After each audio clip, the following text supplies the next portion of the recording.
we have seen it all, right? 300 plus negotiations later, startups, big tech, junior, C-suite, we've seen everything. And these are just some of the people that we've helped at places like Adobe, Amazon, Meta, but definitely startups, everything from Series A to pre-IPO companies and even private equity. So we've done all different types at all levels across all functions. And if you have a case, it's unlikely we have not seen it yet or have not dealt with it before. And I have 3 goals for everybody here today. Goal number 1, I want you to come out here being able to find multiple paths to a successful negotiation. So I don't want you to ever be in a case where you say, I have no leverage.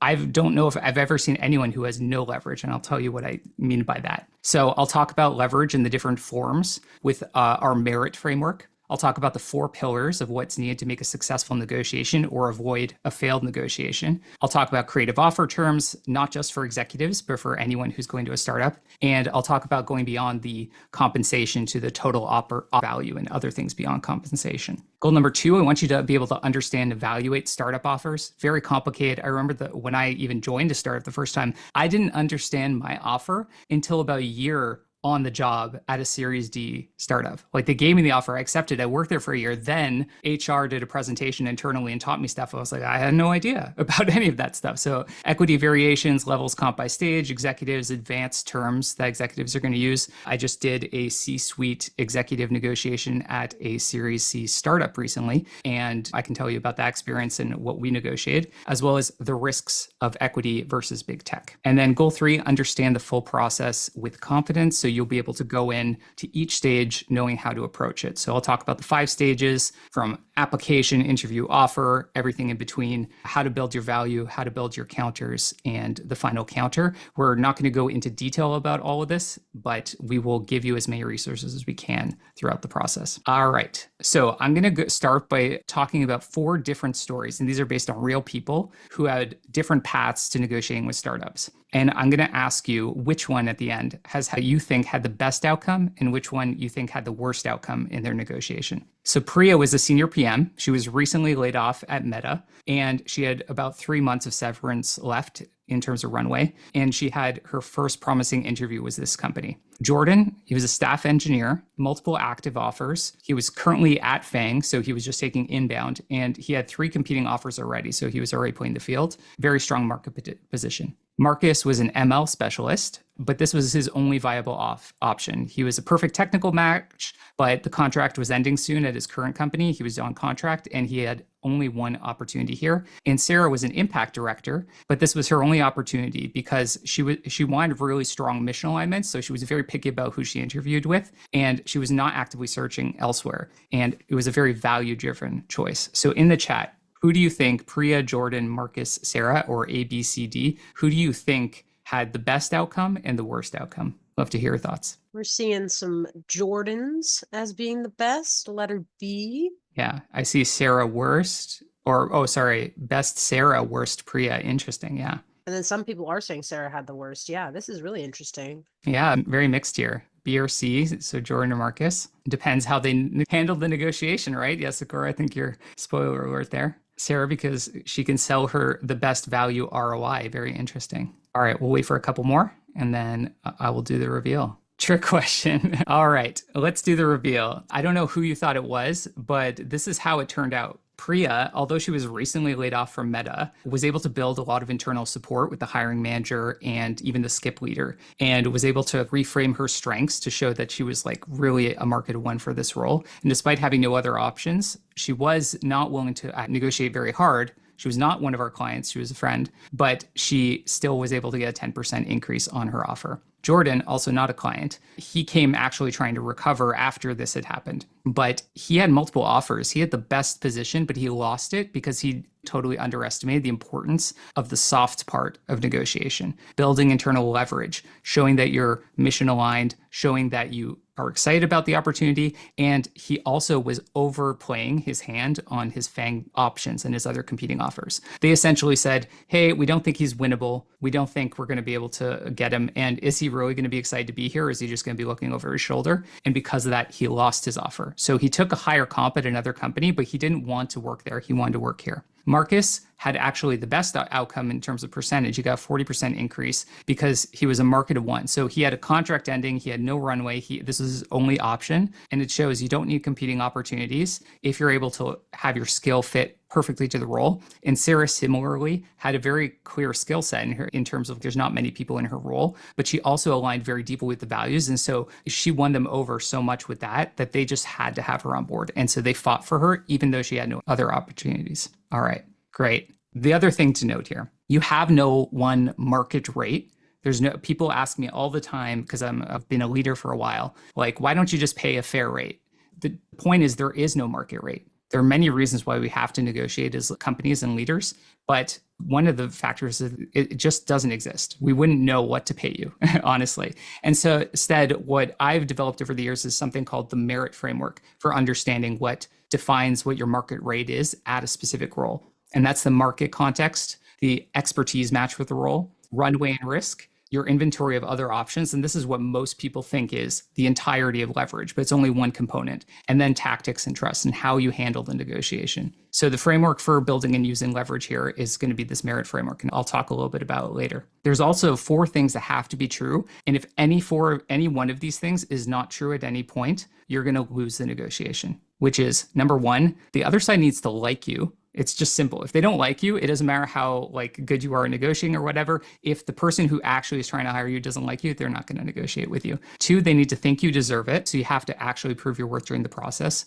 3, they need to justify it internally. You need to give them a case, spoon feed it for them, or they have to do that on behalf of you. And number 4, they need to think you're winnable. And that's the thing that one of the biggest things that candidate had from FAANG rather, had lost is that they didn't seem winnable to them. All right, I'm going to take a quick pause there. Any questions in the chat we want to go over, Mo, and then Annie or I can address those. Yeah, Dan asked, when you get an offer over the phone and then email, there's conflicting advice, like calling them to negotiate or replying to email. Annie addressed it in the chat already, but just so everybody else knows, what's your take on it, Colin? I'd love to hear Annie's take first, and then I'll double on that. Yeah, I think it's a tough situation. Like when you get asked over email, hey, we want to talk about compensation with you. The knee-jerk reaction is, oh, let me respond back to this email. But the concern there is, what if the recruiter just lets that fall to the bottom of their inbox and then ignores your response? Or what if the recruiter reads your response and puts a wrong tone of voice on there that you weren't trying to convey? And, when you're on a call, you're really able to get your point across. You're able to avoid being ignored. And we've just found that by doing it on a call, it really humanizes you to the recruiter, and they're much more willing to go to bat for you as opposed to seeing you as like another email in their inbox, another number on the page, right? So 2 things here. One is it depends how prepared you are to negotiate on that call. And so if you're very unprepared, like you don't take this workshop, you don't work with anyone who really knows how to negotiate, right? Then email has its pros, right?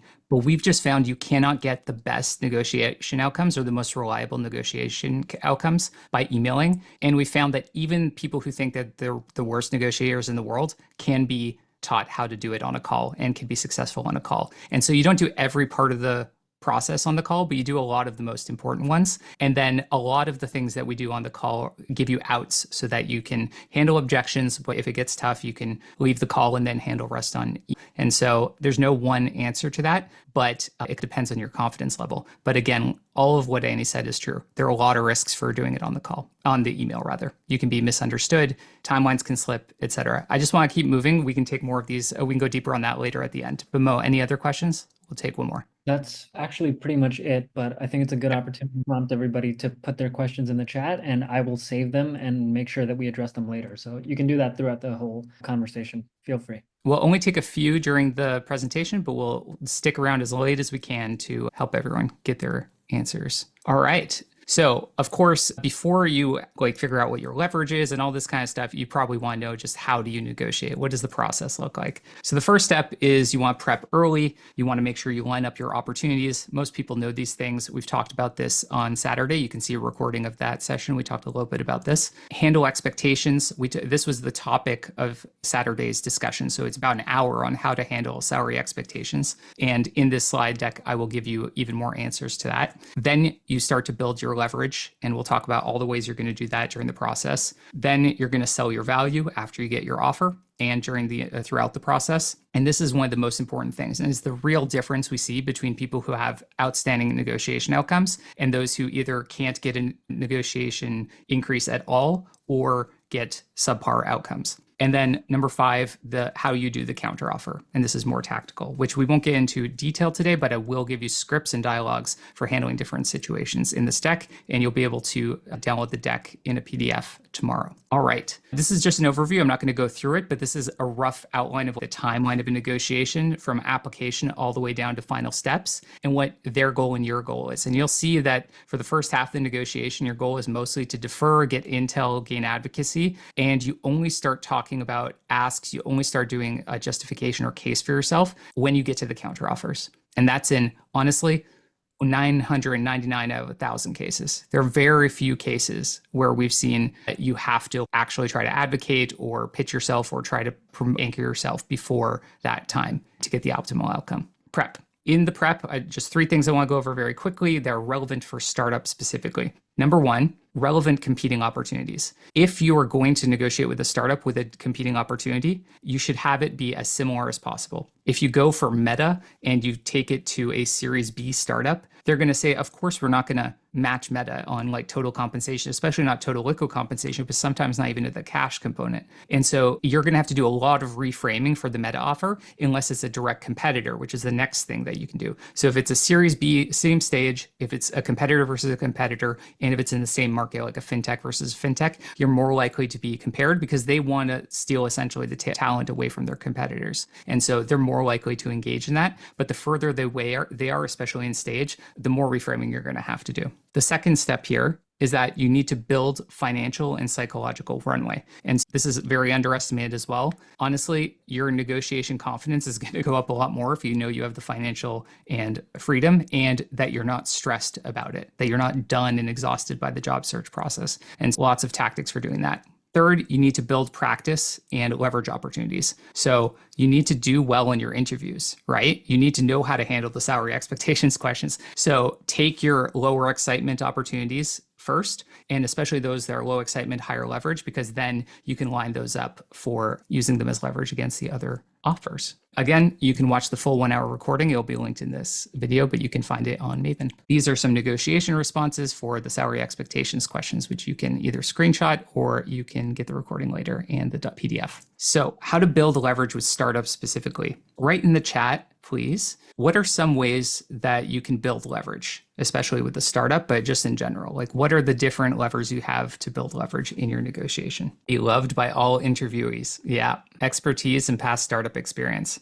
The past startup experience is actually an interesting one. I know definitely some hiring managers love it and other hiring managers want something completely different. It really depends what they're going for, but it is pretty common. BATNA, your best alternative to a negotiated agreement, which just means what's your best next thing you would do if you didn't get this, right? Batteries included. Batteries included. I haven't heard that one before. Annie, have you heard batteries included? I have not. That is intriguing. Tell us more, letter M. Yeah, What is batteries included referred to? Oh, I get it. It's saying it's a benefit that you can give just like a toy. Oh, like that. Yeah, batteries not included. Yeah, absolutely. Yeah, absolutely. Got it. Love it. Oh, they're a super Knowledgeable. fit. Yeah. Super fit. Yeah. Sorry, Emma, it took so long to get your joke there. Enthusiasm for the team and problem space, build leverage, strong impression, support from hiring manager and founders. This is huge. Exceptional interview performance, direct product insight, past experience, strong referrals, counter offers, great stuff. Draw clear lines between qualifications and requirements, plus show ROI. Yeah, awesome. So a bunch of you at least have hit on a bunch of the points that I wanted to talk about here, but we're not going to have a crazy amount of time to go into depth on them. So I'm glad that you're already thinking about these things. But yes, market is your own skills and experience. Expertise is like how your skills fit this specific role. Sorry, market is what the position is for that company and for you. What's the overall market for your skills, and what is the company's current situation in terms of funding, in terms of how they need this specific role. Runway is to make sure that you have the timeline and buffer, but for the company, it also means how quickly they need to fill this role. Inventory is all your different other opportunities, including staying at your company, other bonuses, and equity vesting schedules that are coming up, cliffs coming up. And tactics are what we're going to talk about later, but we've talked about a few of them. So again, this is, we're not going to go into depth about all of this, but you can see there's many different ways that you can put together a case for leverage. We've already done that. So I'm going to talk a little bit about these different situations and I'm not going to go into every single one, but Jordan's probably an interesting one and Priya's an interesting one, right? So if you looked at Priya's market context, you could see that she doesn't really have a differentiated profile. There are many senior PMs available, especially in the last couple of years. The business reality is like PM comp is down 15% in the market. And yeah, the company specifically needed a growth PM. There are many of those on the market today. For Jordan, he pretty much had a great market for his stuff. He wasn't like a one-of-one type of engineer. A FAANG engineer is usually in demand. On the expertise side, Jordan had done similar role, broad knowledge. He had multiple wins in this kind of space. Priya had a strong match, good grasp, metrics, but didn't have really common skills to what she was going for, but still was able to overcome this. On the Runway side, Jordan had all the runway in the world. He was cushy in his FAANG job, had pretty good ratings. And Priya, on the other hand, had like depleting financial buffer, urgent need of a role, very low risk tolerance, and unemployment. And one thing Priya did was just make sure that she took a lot of time for herself. This is something Annie constantly talks about. So maybe you talk a little bit about how to keep yourself going during the process. Yeah, look, I think that especially even when you're currently employed, obviously there's the stress of your day-to-day job. But I think a lot of times when people have been laid off or they're in between jobs, there's even more pressure to just go anytime that you're resting. I should be applying for jobs, right? But if you are completely out of fuel in the tank by the time you get to your offer negotiation, you're just going to say, just give me whatever and I'll take it, right? And that's where the companies want you to be. They want you to be so tired. It's like in boxing, they want you to be on the ropes, just like ready to accept whatever. And we're not going to do that. So keep some fuel in the tank. I don't have kids, so this might be an overestimation of what people's free time could look like, but I try to tell people do at least 2 to 4 hours of free time for yourself a day, if you can, just to keep that fuel in the tank. Awesome. Thanks, Annie. All right. Just to get through here, the inventory of options. Of course, Jordan had many active opportunities and other offers. He had many options on the table to go to FAANG, to go do something else. He could have done a consulting thing. He could have founded a company. And he had a very strong network to be able to get referrals and produce new opportunities on a whim if he wanted to. And Priya had almost none of those things. Single track pursuit, no real alternatives. Part of that was just strategy. She wasn't working with a coach. She was not definitely like putting herself out there. She was overloaded, and reasonably, her psychology was down after getting that layoff. And many people have experienced that in the last couple of years. You just don't have that confidence or that energy to want to go and pursue more than one option. And so I've seen lots of people are like, I just want to focus on this one opportunity at a time. And then the tactics, this is where Priya won. And she didn't even do everything perfectly, but she got a plus 10% anyway. And this is definitely where Sarah crushed it. Like the impact, she put together an impact roadmap and a 30, 60, 90-day plan. We talk about this later, but this is one of the biggest things for building leverage. You talk to the hiring manager and the skip manager. They both did that. Sarah's was hyper mission aligned, which really got the founder excited when the founder read it. And then for hiring manager advocacy, Priya spent a lot of time doing a side channel with the hiring manager, doing this 30, 60, 90 call, just like really making sure that the hiring manager was on board with her and understood her value to the role and knew that she understood the role really well and was going to hit the ground running. And then Sarah did that, plus had the values match on top of it. And then in terms of information control, Priya actually would have got an even better offer despite having only one opportunity if she was less transparent, because she talked a lot about, oh, I'm between roles, like what her previous compensation was, the fact that she was not going to be expecting so much more. She was giving her numbers left and right kind of thing. And then she was also rushed in trying to make the decision and do the negotiation. But she made one ask, they gave it to her, she accepted, and she definitely could have got more there. So even with an imperfect plan and when you think you have no leverage, you can negotiate in the right situation. All right. So we just did a QA break, but I saw one question I wanted to answer. Annie had taken this, which is about if people tell you during a salary expectations conversation, during the first recruiter call, for example, you can ask them about the range, but the salary range is the base range. It's not equity. And that's usually included already on the job description in many states legally. So should you ask about equity? And typically I would say no. Annie says that they're unlikely to give it to you, but typically I would say no. You don't need it really, except in one specific situation, which is you think you're going to turn down this opportunity. You're not going to keep pursuing it. But if it was a high equity and you just don't know it, it's going to change your mind and continue pursuing it. In which case, you might ask them, what's the equity range for the role? And then it'll confirm or deny your thing. But you were going to say no by default anyway. But if it's really something you're excited about going after, I would try to find the actual, like, what people make on the inside through different means, not through what the recruiter says. Because honestly, it's only a single part of the full band of what they can pay for a certain level usually. Any other thoughts on that? I think you're right on the money there. There was a great question from Sakura in the chat that I responded to, but I'd love to hear your thoughts. Her question was, how do you find out how in demand your skill set is when it's more generalist, i.e. comm, stakeholder, project management, and be able to assign a specific range value to it, whether at a startup or a large company? And I said it requires some detective work and reverse interviewing, but I would love to hear your thoughts, Colin. Yeah. So first of all, there is no range value for you, right, on the market. Like every company, every role is going to be willing to pay you a different thing. And so that's why we don't really propose the first number. We always let the company do it, although you should do market research if you can to find what your role will pay.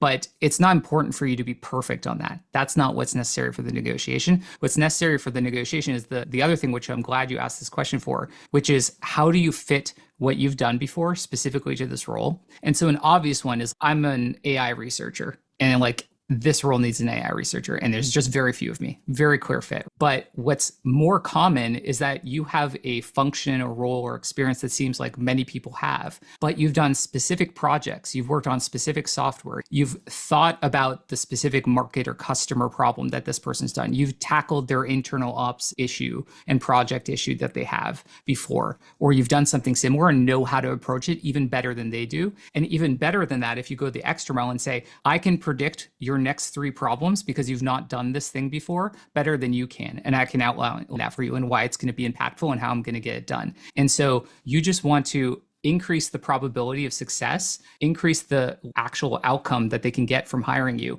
and decrease any of the risk or time and investment it's going to take to get to that success, right? And so if you're able to, that's one way you can become a market of one, even if you have seemingly a generic job description. I've heard project managers, for example, there are like many project managers out there, but there are project managers who have done specific things, been in certain environments and gotten things done that no one else has done. And they want to bring that culture, for example, to the company. And so you have to dig and investigate with the company to find what are the real needs under the surface that I can match to.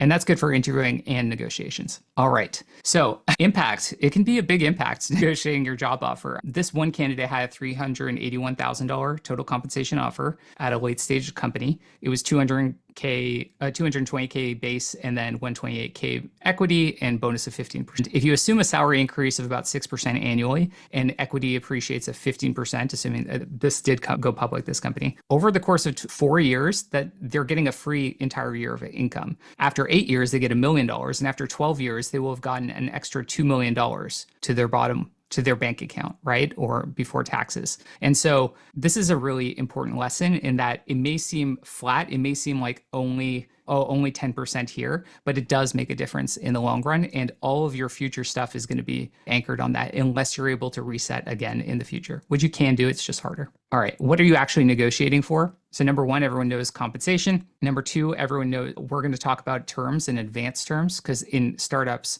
getting equity is one thing, but getting terms for the equity to make sure it's secure and that you're actually going to get it is really important. And to be able to maybe even get multiply on your compensation. Number three, the level. This is important. And number four, benefits, everyone knows. And then five, there's a bunch of small things like start date that you would negotiate. And this is typically the order, but level sometimes comes at the top before these other things. It really depends on your situation. And I'll talk about what all these are. Before we do that, in chat, can you write what elements of your startup offer are negotiable? Hint, it's more than you might think. I like Matthew's answer.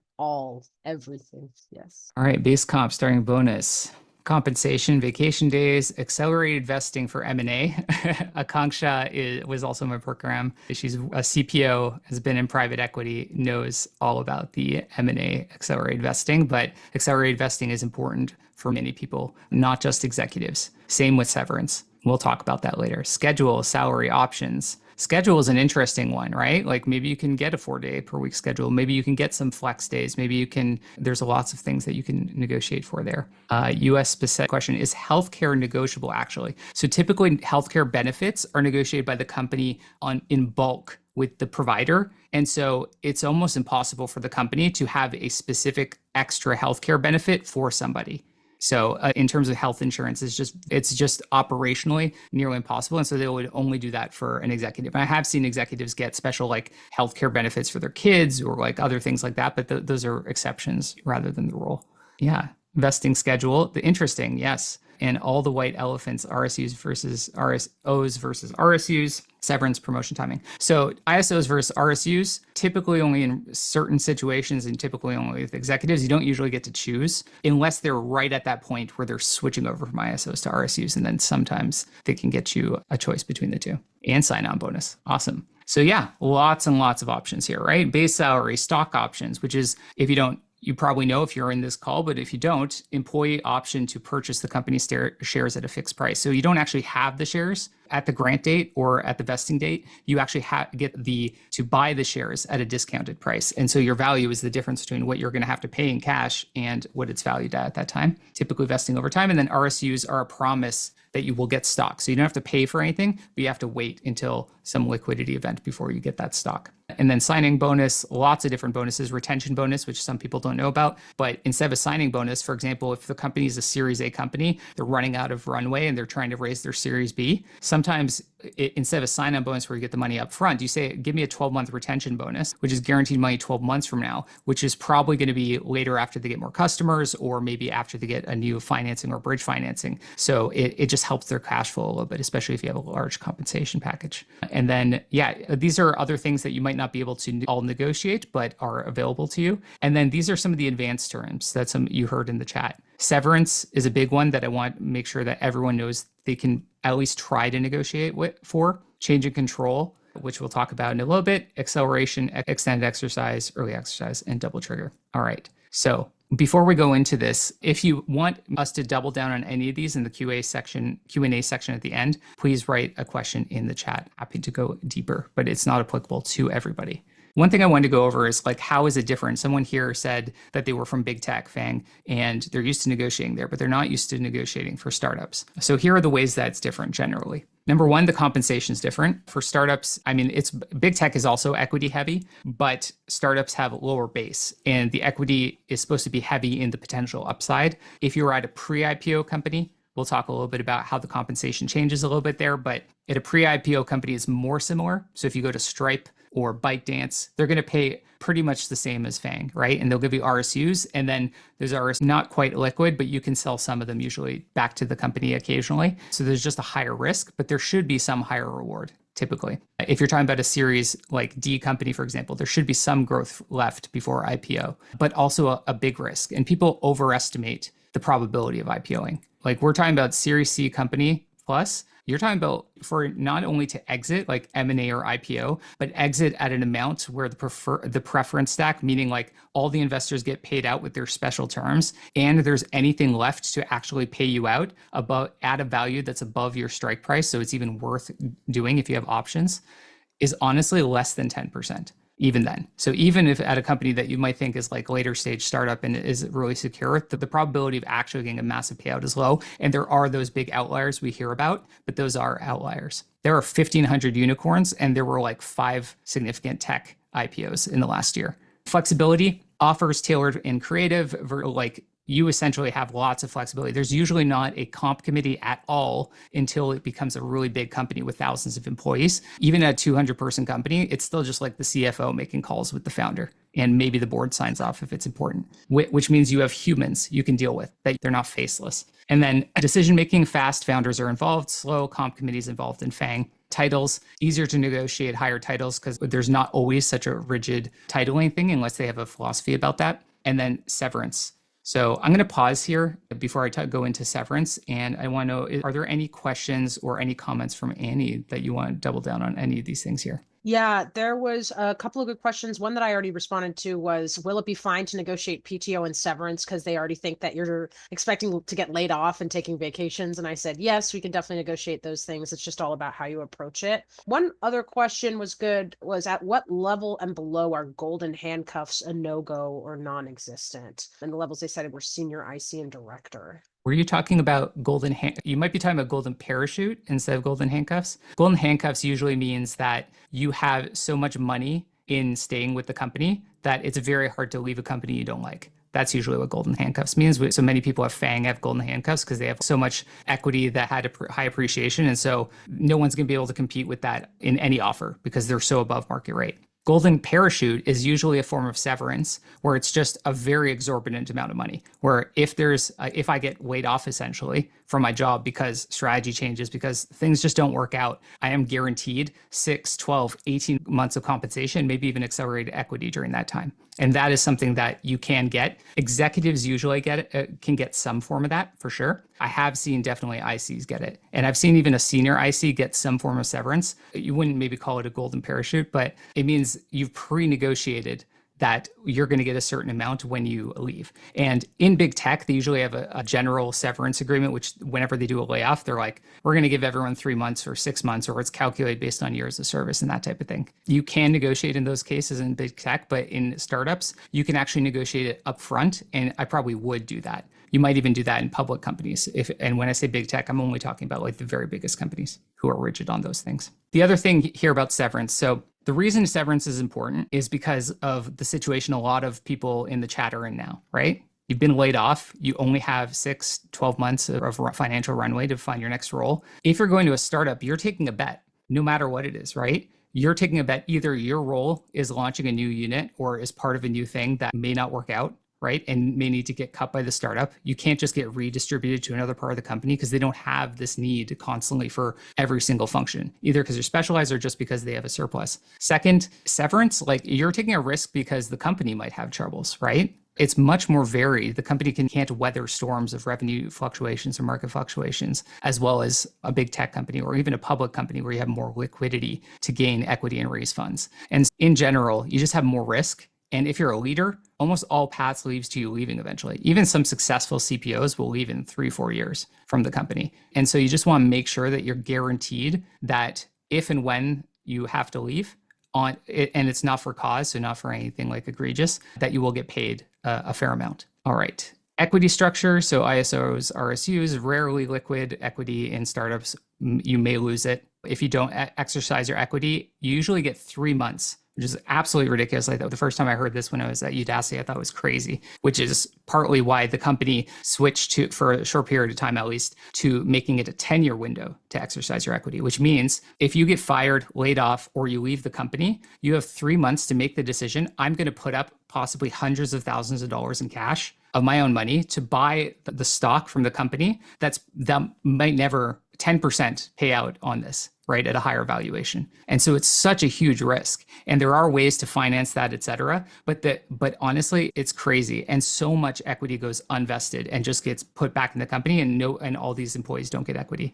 And so it's just a big risk for doing it. And one of the best things you can negotiate when you're negotiating with startups is to make sure, if they don't already have it as a set thing out of principle, a longer exercise window. And so I'll talk a little bit about that later, but I've been able to negotiate that. And then in terms of leverage, startups, you can use mission fit, niche expertise a lot more, whereas big tech, they tend to use market data, competing offers to guide like their compensation decisions by default. You can always make exceptions, which is honestly where we play, right? We try to get exceptions and try to get buy-in from leaders and skip leaders. But the default is that big tech is much more mechanical about how they make their negotiation calls. All right, startup equity offers. You've probably seen this, but the biggest difference in startup equity happens around Series C, when a startup switches over from options to RSUs. And then there's some complexity within options and RSUs. In the chat, how many people have had RSUs or ISOs? So just type in ISO, RSU. I'd love to just get a sense.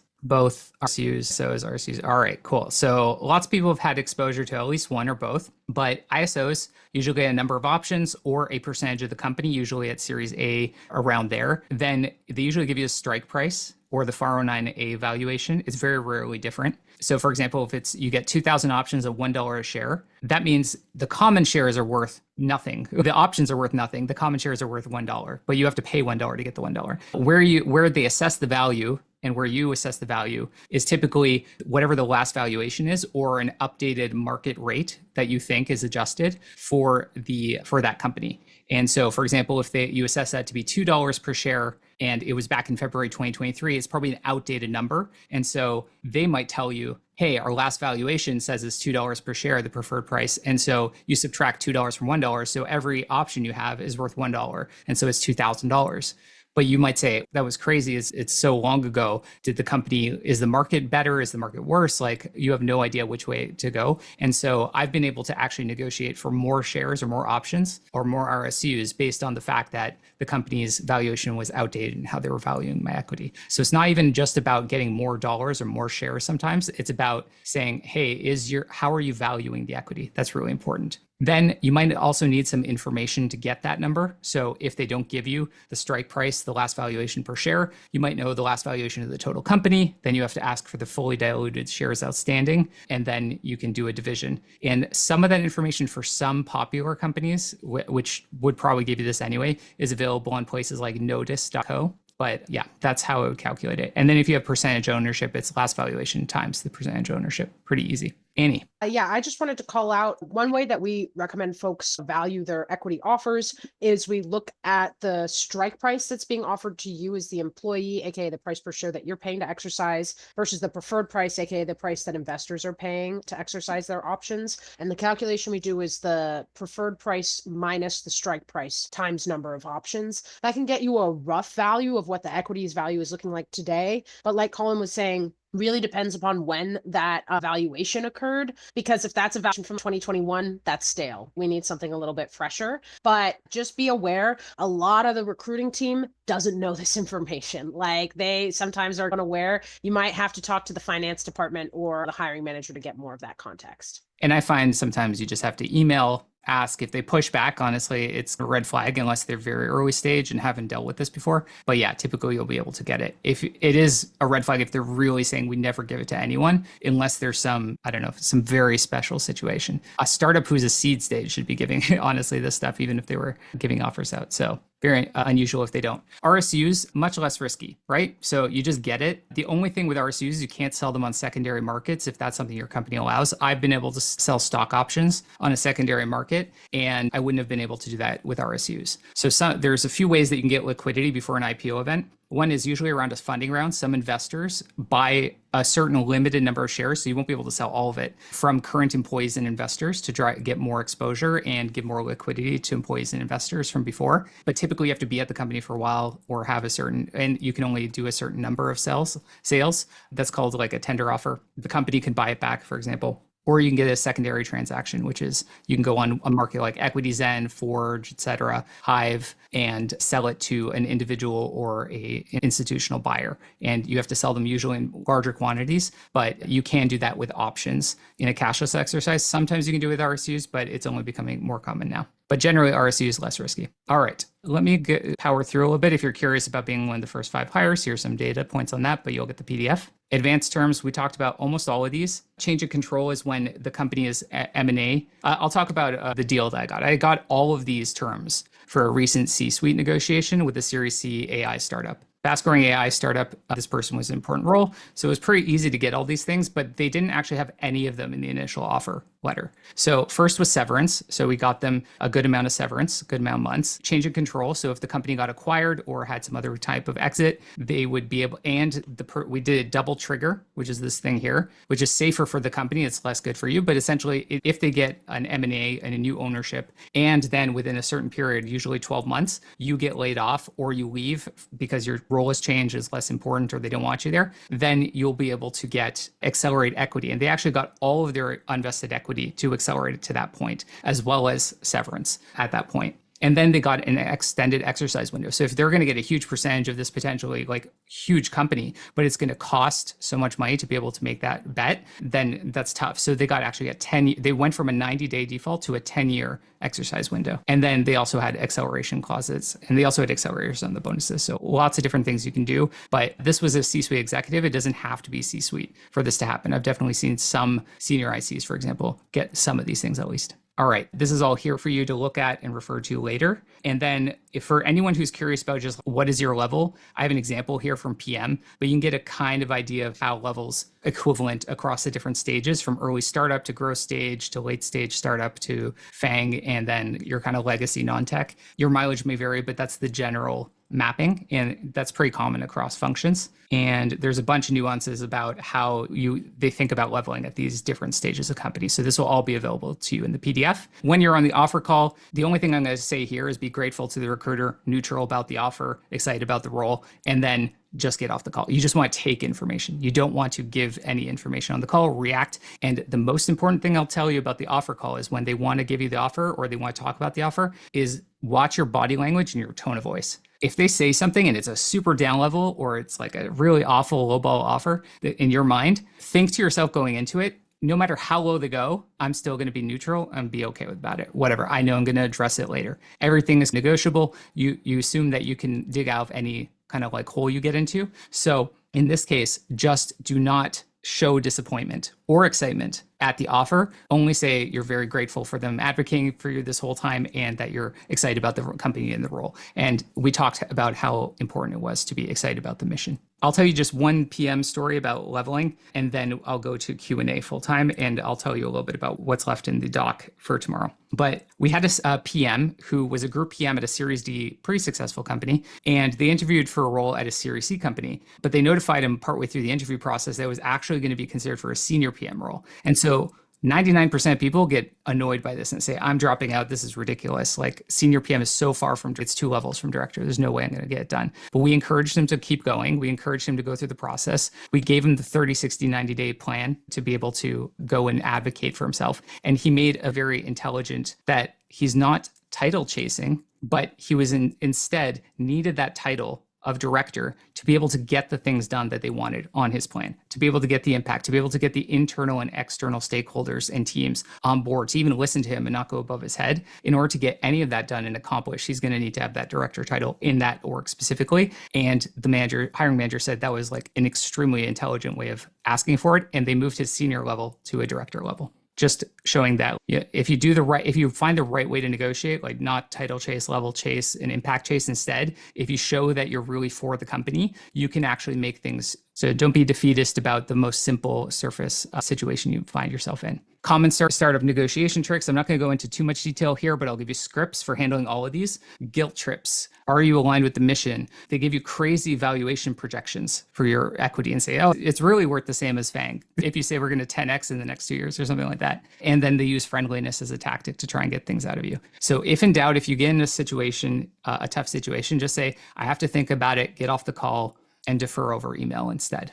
Whole bunch of dialogue scripts for you for all these different situations you might get yourself in. So hopefully that's useful to you. The most important thing here, if you want to confidently negotiate your value and you want to go deeper than this, you want to figure out like, how do I handle every single step of the process? You want to talk about your specific situation. There's 2 ways to do that. The first way, we're launching a course on Maven called the Salary Negotiation Masterclass to confidently negotiate and decide on what is the best offer for you. So negotiating all the terms we talked about, startup to big tech, or make an offer decision that's going to be the right thing for you for your next role or your next role. And you can find out a little bit more about it by going to maven.com or clicking on the link when we send you the details and the PDF. We'll also email you the details here. But it's going to be 1 weekend plus a couple of optional evening sessions where during the evening sessions, we'll go into individual cases of the people if you have questions to talk about your specific situation. You'll also get a one-on-one personalized coaching call with either Annie or me as part of that. So you are going to get some one-on-one help for your situation,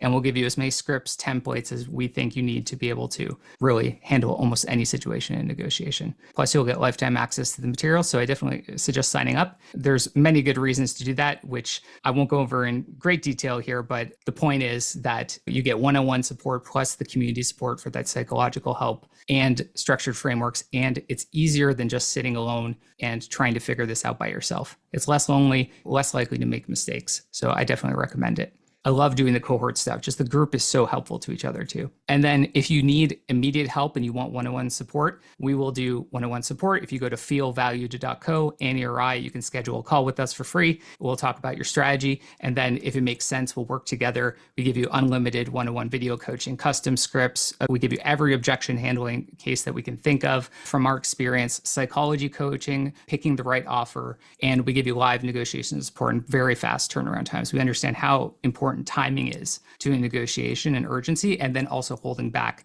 when it's necessary to do this. So we just try to make sure that you get the absolute best offer for you and also make the right offer decision. Done it over 300 times. 15 to 40% is pretty typical for our negotiation increases. You can look at online for some of the things that people have said about us. I'll come to the Q&A section in a second, but other things that are in the PDF you can see later, differences between IC and executives, how to find benchmarks for startup compensation at different places, including as an executive, places like PAVE, the Riviera Partners compensation reports for executive, and then how to sell your value. And you can also get the template for the 3069 doc. All right, let's do Q&A. We did have a question from Dan that I think you would be great for. I gave a little bit of context. He said, what about 2 to 3 X preferences that their VCs have and you only find out about when you join? So like the VCs invest like 200 million and have 2X preference. So even though you got the equity at 100 million valuation and they sell for 400 million, you basically don't get anything as the investors get the profits. And recruiters never share cap tables or who got what at which price and preference. They just say it's 0.1% of the company. So 20K options at X strike price. Yeah,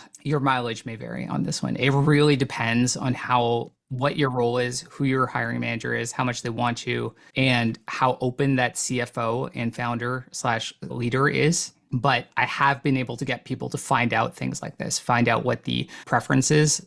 And it's usually in situations where it's a company that was either fast growing, then became slow growing, or was always slow growing. Because in those situations, they usually take unfavorable firms from venture capital firms, right? So if there was ever an event where the company was struggling and need to get desperate finances, that's when you want to dig in, and that's a reason to do it. So you actually have a reason to dig into that. For a typical fast-growing company, before they might not hit it, you can ask, but you're more likely to get that if you're senior. But one good thing to do during any of these negotiation processes, and I recommend this for anyone, is just have a chat with the head of finance or CFO at the company. Just ask for it, right? Like during when you're waiting to see if you have an offer or after you get an offer, and just ask them lots of questions. And I'll tell you this, they will vouch for you. If you ask intelligent questions about the business and the finances and stuff like that, they love that. CFOs will go behind. I've definitely had this myself. I actually had a candidate who's an executive I was going to hire, talk to the CFO. CFO didn't like that he didn't have intelligent questions. And even though we were about to give him an offer, we said, actually, you know what? Do we want someone who is not like strategically minded in this role? And it actually made us reconsider the offer. Definitely make relationships with the CFO. But if you don't do that, the founder is usually someone who's going to be much more open, because the CFO might be worried about what they divulge. The founder will honestly tell you anything in my experience. So the founder call is much more casual and is a good way to do that as well. 100%. Yeah, I agree with that. So there's another question in here that I'm going to field. This person says, Vishal says, unable to grasp the point around the manager advocacy where you have to present your 30, 60, 90-day plan with the hiring manager. Why would the hiring manager entertain you when there's been other candidates who have been shortlisted for the role? Are there pointers or examples that you can cite to illustrate? Thank you. So that's a fair question, right? It's like the hiring manager is a busy person. They don't always have time to sit down and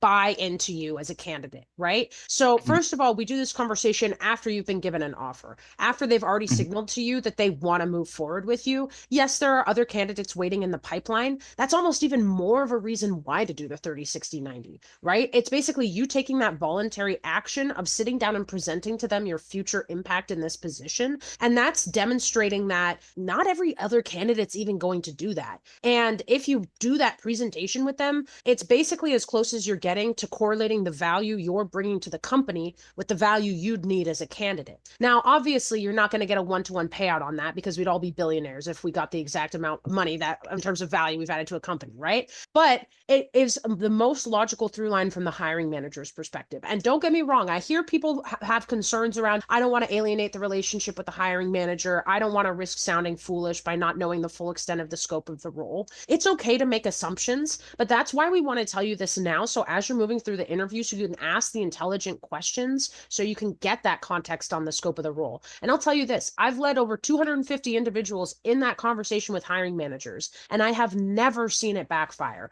Hiring managers are always super excited. In fact, I just helped someone recently who was a little bit unsure about this conversation. He just had it. He was concerned about his location specifically for this position. And we were able to get him the exact location that he wanted by doing this dialogue and getting the hiring manager super excited. He said the hiring manager walked away with a big spring in his step, 2 thumbs up, couldn't wait to bring him on board, right? So sit down, invest the time, you'll find it's worth it. Plus 100. Because I definitely work with a lot of executives and people who are senior in their roles, talking about like leaders, directors, for example, at FAANG. And they're like, oh, I don't want to do this. This sounds awful. It just sounds so awkward. I'm going to go over a 30-60 now. Like they think it's so incredibly weird. And I have to do a lot of teeth pulling. People who are like middle career, junior career, they trust me more, they trust Annie more. And so they just do it and they have great success with it. But it's like pulling teeth when you get more senior in your career. They think that they don't have to do this. Every single time they've done it, it's paid off. Even if the hiring manager or the skip manager doesn't even read it. They just say, you did this. They just skim it. They're like, this is amazing. I love this person's tenacity. Like they just get excited about it. And so they might even not even have the call and they'll get excited and be an advocate for you, but definitely do the call. It's a great way to show how you tie to the role. It's a great way also as a reverse interviewing technique. This is one of the biggest things. So we were working with a senior PM at TikTok and they were going to do this 30-60-90. They also had hesitations around it. We convinced them to do it. And we're glad they did because they went into it thinking that the role was one thing. And the hiring manager was like, oh, they didn't tell you? We changed the scope of the role entirely. And guess what? We got that person also a very large increase, but they also now had a better expectation for what the role is. And so when they made the pitch, the value-based pitch for why they should get the increase, it was actually related to what the role actually was.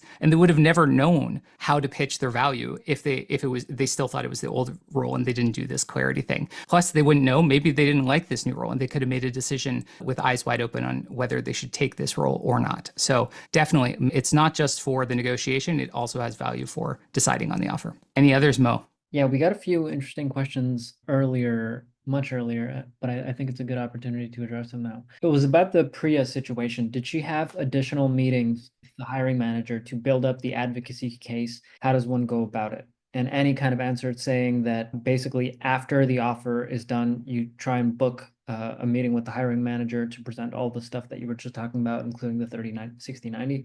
Anything you wanted to add there? Yeah. So advocacy. So a lot of people come to us at the offer stage. And so we do a lot of this work later. And that's an important step. And no matter what you did before, no matter how many meetings you had with the hiring manager before, you still should do the 30-60-90. It is important that you do it after the offer every time, no matter if you've talked to them every day. But what a lot of candidates don't do is they don't build that relationship before on the side. And there's 2 key ways to do this. One is asking intelligent questions. And second is build side channels with the decision makers, especially the hiring manager. So that means if you get on a call or an email thread with the hiring manager, after every conversation, get in the habit of saying, hey, I just had a great chat with this person, just like letting you know, by the way, like they told me something about this. Is this something you're considering doing in the future? Because that sounds great, or I have experience with it. And you just try and get a simple, casual dialogue going. The more casual it is, the better. And you want to get to the habit. And great hiring managers actually do this themselves. They'll text you between checking in, and they'll call you in between just to talk shop. And so the more it feels like you've already working with the person throughout the process,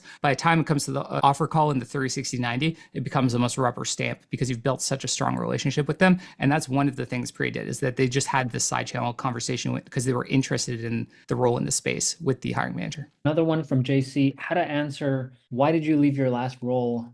How do you answer that in a high leverage way, especially if you were laid off? Yeah. So being part of a major layoff is usually not a detriment if it was during one of the mass layoffs. So that's easier, right? You can say, I was my entire team is cut. That's totally normal. And then you can say what you've done in between. I decided, instead of pursuing a job right away, to take some time to do side project, AI project, like work on myself, do personal development, travel the world, whatever it is. So just have what happened in between. So that's one case. But if you were in one of these kind of casual, smaller layoffs, first of all, don't give too much information about it. It's better to just keep it a very short, brief answer that's very clear, saying the company, for business reasons, cut my role, including many others. And I had to move on, but I was already thinking about moving on to the next thing. And I was really looking for an area, a type of company that was going to be able to grow my career in XYZ ways. And that's why I'm excited about this role. So you weren't lying or hiding anything back there, but you didn't go into too much detail to let them dig in and figure out, oh, were you only one of 20 laid off employees, right? Was it for performance, that type of thing? So I wouldn't worry too much about that. In terms of the amount of time off, it's just important to show that like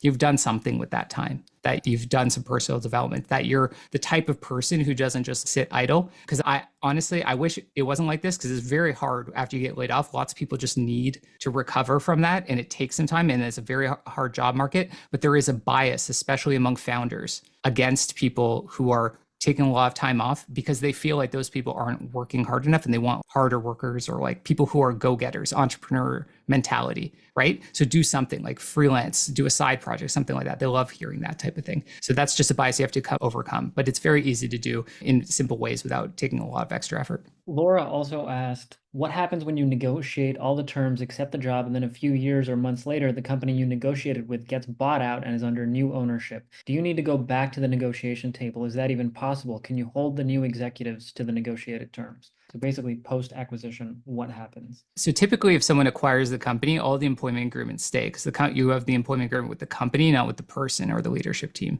unless you had some change of control provisions that specifically state that you can exit and get severance and all these things for some reasons. For example, that executive I worked with, if a change of control existed and his role materially changed, and we had some definitions for what material change meant, or he even had to move, like the office moved 30 miles, for example, or the strategy changed so much that it really impacted his ability to do his job, or he lost like 40% of his things, or he changed his title. Any of those things happened, then he would be able to leave on his own and still get paid out. But yeah, you don't usually need to get to renegotiate your job offer by the acquiring company. But what typically happens is for executives, you do reopen negotiations because they want to retain you. So it's not that they have to, but that you get to. And then for rest of employees, there's two things that happen. One, they do a mass negotiation, right? So they negotiate on behalf, like with the company, for all of the employees, we're going to give them this deal, right? Like you're either going to get this equity, the equity is going to exchange for this. This is the new pay bands. These are the new levels in the new company.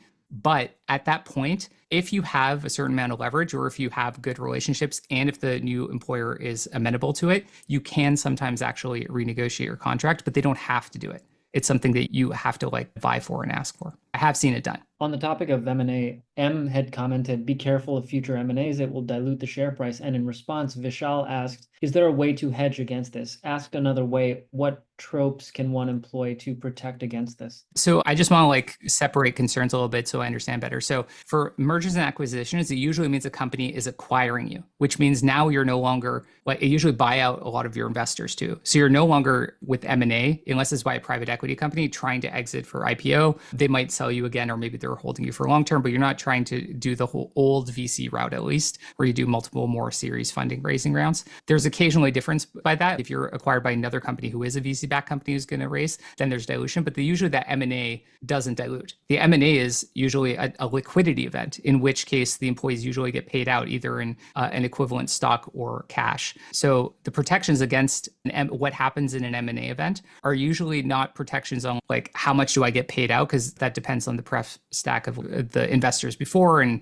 you have common shares, which are a lower preference. But it usually is based on, do you accelerate all your equity? Do you get severance at that point in time with a single trigger change of control clause? Or do you get a double trigger? So if you get let go or your job changes, you get severance, and maybe you get all your equity automatically vested and you don't have to wait around for 3 years. And so you can exercise it and leave the job if you wanted to. So you can negotiate for those types of things usually later in your career. But yeah, in terms of other ways to protect against dilution usually occurs at new fundraising events. So I'm raising a Series D, I'm raising my Series E, I'm raising my Series F, or a bridge round. And in those cases, yeah, your equity will be worth less, but there's not really much you can do. There is something called like a pro rata, or I get the right to purchase shares as part of the next equity event, fundraising event, to keep my percentage of the company the same. But that almost never happens for anyone below the like top executives. It's very rare. Even top executives have trouble negotiating for that one. And usually you won't have enough money to buy it, to be honest. Got it.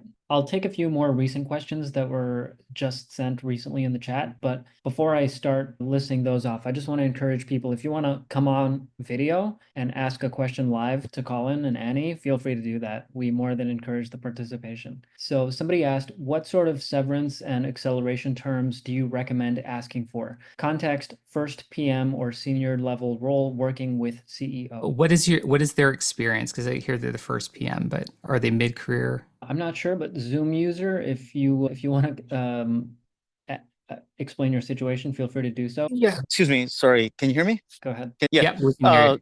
Senior level, principal PM, previous director level roles in the past. So that level of experience. So senior level. Yeah. Do you want to re-ask your question? I just want to make sure I get all the context. Couple different scenarios. One, understanding like when negotiating an offer, what type of severance terms to ask for, and what if you're founding or something like that, what sort of acceleration terms to think about also. So either even as a founder level person or as a early employee in a startup. Yeah. So one thing, it depends on the full offer package that you're negotiating for, because there's usually elements that you want to negotiate first, which are the big rocks. So what is most important to you? So once have you settled on, for example, the base and like what the equity percentage is at this point? Are you assuming in this hypothetical? No, this hypothetical still early. Yeah. Yeah. Okay. Typically, I would try to priority stack those things. And one thing that I would say is even higher priority sometimes than severance or acceleration clauses and things like that is the exercise window. So unless you have a lot of cash saved up from your past roles and you feel like you can exercise stock, so consider that as one of them. But if it's beyond exercise window, the next thing I would check for is, definitely just severance in the case of being laid off or whatever. And a typical one is just 12 months. 18 months, you can get, if it's a very senior role, you have to make the pitch that you're saying 18 months, because it's 18 months of cash for an early, if you're talking about like a seed stage or a Series A kind of. Seed stage, maybe. Well, one seed stage, one Series A, but. Yeah. So you're asking, just think from principles, right? You're asking them to spend cash on you for 18 months when you're not working for them. Yeah. So just, is cash the thing? Maybe it's equity that you get instead of the cash, like, right? So you can position high, you can ask for 12, 18 months, whatever it is, but just have that in a conversation live and feel it out before you do that. 12 months is typical. Sometimes they'll negotiate you down to 6 months. I would try not to get anything less than 6 months though on that. Okay. So and then basically try to get equity vesting included. Yeah. Okay, so accelerated vesting and then base at 6 months and then try for 12, but 6 might be the place to. Okay, thank you. That's what I was looking for. Thank you. Dan? Yeah, thanks, Mo. Yeah, hi. Thanks, guys. Yeah, amazing session, obviously. Annie was replying so fast. I thought it's ChatGPT, but the answers were amazing and cool. But would you guys reply something like, so yeah, Colin said, obviously, don't give any reaction. Like they call you, great, we offer you, okay, 200 base and whatever bonus. And then you're like super quiet. Obviously, they're always like, oh, so what do you think? Sometimes I say something like, yeah, thanks for the offer, obviously excited, but this is like even lower than when I had a few jobs back. Or like I say the base is lower. So I'm not like really disappointed, but I say like, guys, like I'm on a different level. So is it too much? You should wait and then call back? Or should you still be like, do a bit of a poker and say like, this is cool, but not that amazing? Yeah, I'll let Annie go first on this one. Yeah, that's a good question. I'm always an advocate of try to just not reveal as much information as you can. There's not a need to over reveal your hand. And if you give a recruiter an inch worth of information, they can run a mile with it. But yeah, what about you, Colin? Yeah, I would say this. So I would say never negotiate on the call where you receive the offer. Never react. And what you're doing is negotiating. Any sign of, oh, but that's a negotiation. I did this. I am giving you this information that's trying to anchor. That's negotiation. And the reason I say that is because it might not be your ideal play, and you only get so many of these hands to play in negotiation. You probably only have 1-2 more rounds. And if you say first of all, you're in the moment, so you might say the wrong thing. Maybe anchoring to your past role isn't the right thing. Maybe they can go even higher if you position it the right way. But you haven't been through the 30, 60, 90 calls. You haven't seen if the skip leader is going to be like on your side. And maybe they'll even give you a higher level, right? If you kind of position the scope to be a higher level and pitch for that. So there's many things that can happen. And so the main reason you don't do it is because you don't have time to plan and strategize. So the best thing to do is say, I'm just going to take it. I'm not fighting the battle today. I'm trying to win the broader war. And the best way to do that is to go back, strategize, make your best case, build your advocacy first, then come in. Because you're going to get something, right? If you said that, you're going to get some increase probably. If you had bigger negotiation before, they might throw you like a 5-10%. But to get 20, 30, 40% increases, you have to do it the other way. So that's why I recommend not doing it. Just get as much information as you can on that offer call. There's so many nuggets of information to be gained. One thing I tell clients to do, and this is a little scary, but once they share the numbers, just sit in silence and wait until the recruiter asks you a direct question, which is scary, right? That can be 5, 10, even 15 seconds of silence. I'm not great about having long pauses. I know that when I'm talking. But I'll tell you this, if you sit in silence, the recruiter will fill that silence because they're uncomfortable. They'll say, oh yeah, Dan, this is for a VP level offer, but I have seen higher VP level offers. Typically, we could add anywhere from 10, 15K signing bonus, and you've said nothing. And now they're offering to give you a signing bonus, right? Like, just don't be afraid to stop that communication, control that flow. Even if their first question back to you is, hey, Dan, are you still there? You can say, yep, just thinking, just processing. But it's still good to just hold. And if you do share any information, be very cognizant. Okay, I'll share, I'm talking to this other company, but I'm not going to share how far along I am. I'm not going to share the job title, the level, etc. If you're a tap of information, when they give you that offer, you turn that tap off, right? Did I answer your question, Dan? Hopefully that was No, helpful. thanks a lot. And Colin, you're right. Basically, it was like a few jobs back, but I said, oh, that's nice. But yeah, like even a few jobs back, it was slower, the base. So she actually offered, I think it was 160, it was just for senior a long time ago. And then she came back with the email and said, now it's official offer, but I know you expressed a little bit uncertainty for 160. So I already talked to VP and it's actually the starting is 170. So I already started, again, small increase, but then I started from a bit more. So she already went back and checked. Again, doesn't work all the time. I agree with you, but yeah. Yeah. It does work. It just doesn't work as effectively. Like, I think you could have gotten more if you had taken the extra steps, but that's fine. Not like I made many okay negotiations before I made great negotiations. Like my great negotiations, I'm talking about like many 6 figures increases per year when I got it the first time. Go cool. Yes, first of all, great session. Thank you so much. This has been very valuable. Sometimes what happens is you've actually gone through a couple rounds of negotiation. You might not have, or at least some advice that I got previously was you negotiate the entire package and not just single line items one at a time, right? And what ends up happening when you're negotiating the entire package, maybe, or at least happened to me, is after the first round, the recruiter came back and said, this is the final offer.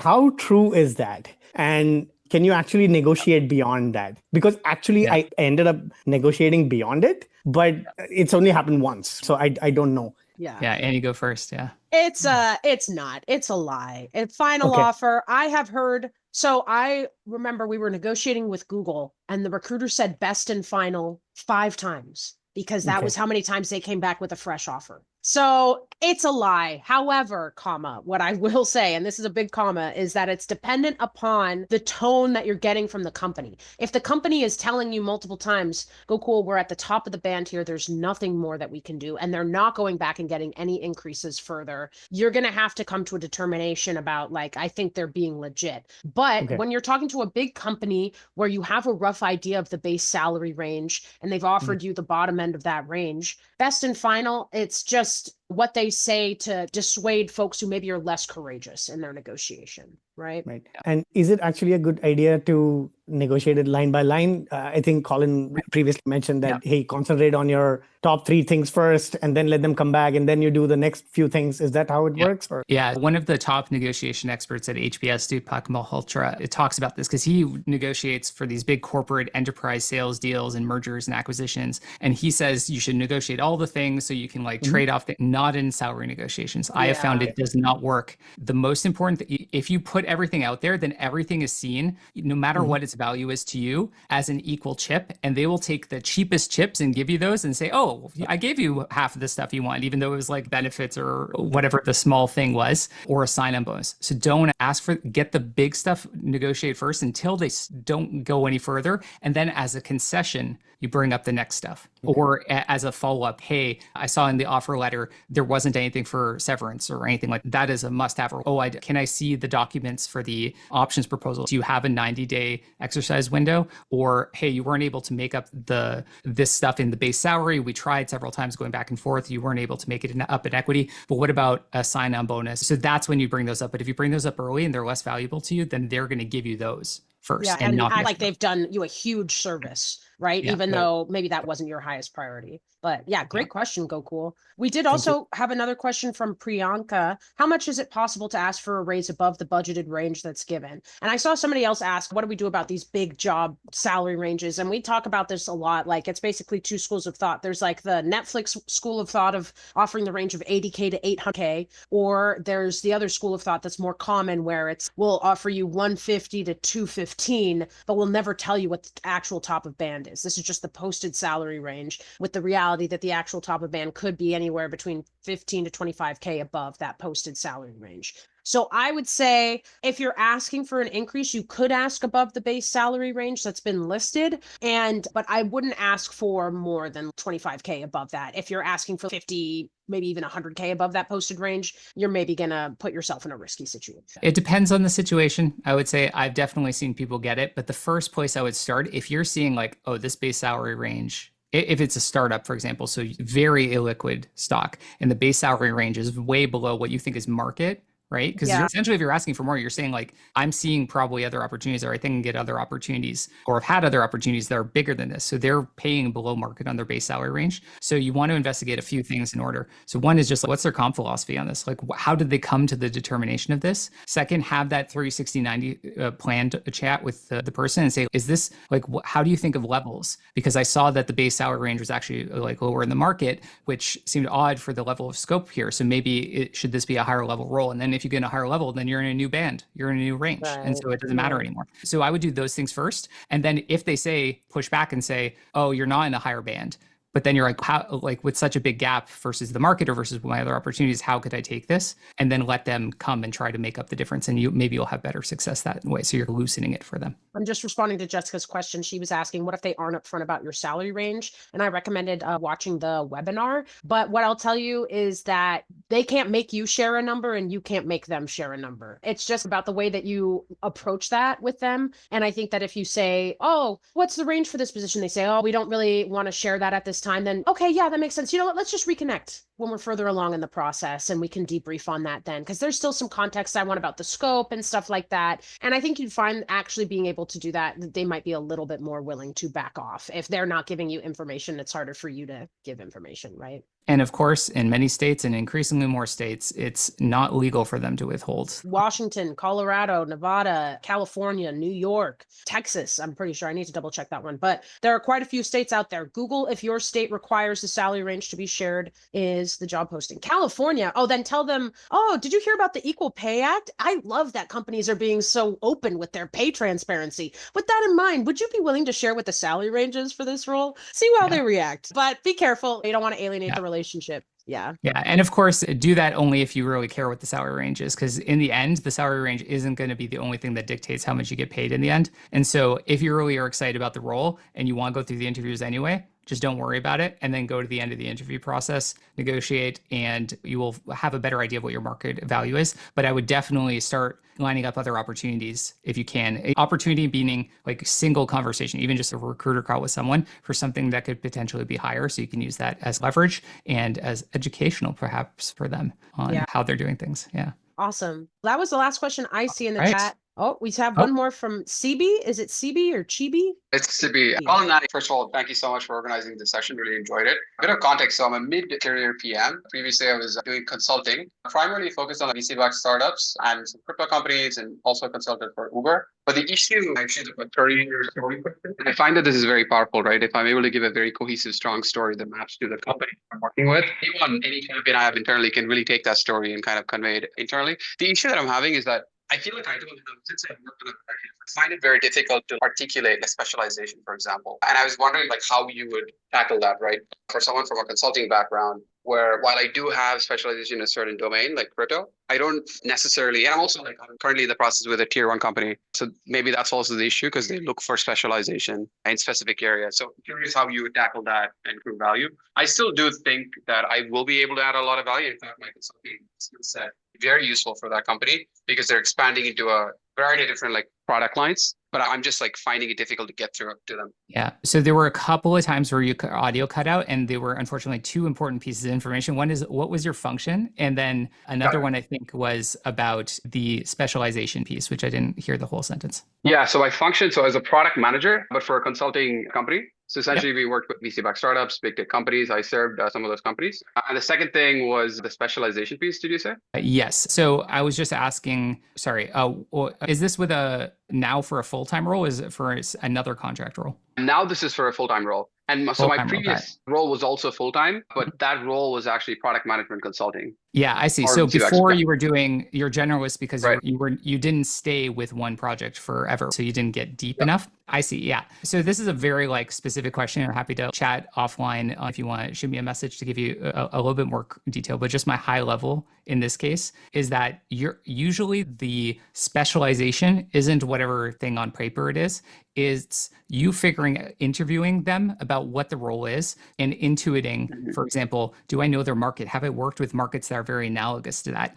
What's their product culture? Have I worked in a product culture related to that, right? Is it a regulated industry? Then I've worked in one in fintech. So maybe that I know that. And then try and pull on the breadth of knowledge you've had, right? Because it's probably the case that you've experienced a company who does what they want to do well in some dimension well. And so you take that as your differentiator. And if you put 2 or 3 of those together, you become a market of one. That makes sense. So I'm happy to talk more specifics on LinkedIn. But yeah, it's a tough one when you're coming from consulting, but I've seen plenty of consultants get full-time roles. But I'm glad you're have an opportunity at a tier 1 company because it's been a tough market these last 2 years. So congrats on getting that at least. Awesome. But yeah, thank you so much, guys. And thank you so much for these sessions. Really appreciate it. Colin and Emo. Of course. Thanks so much.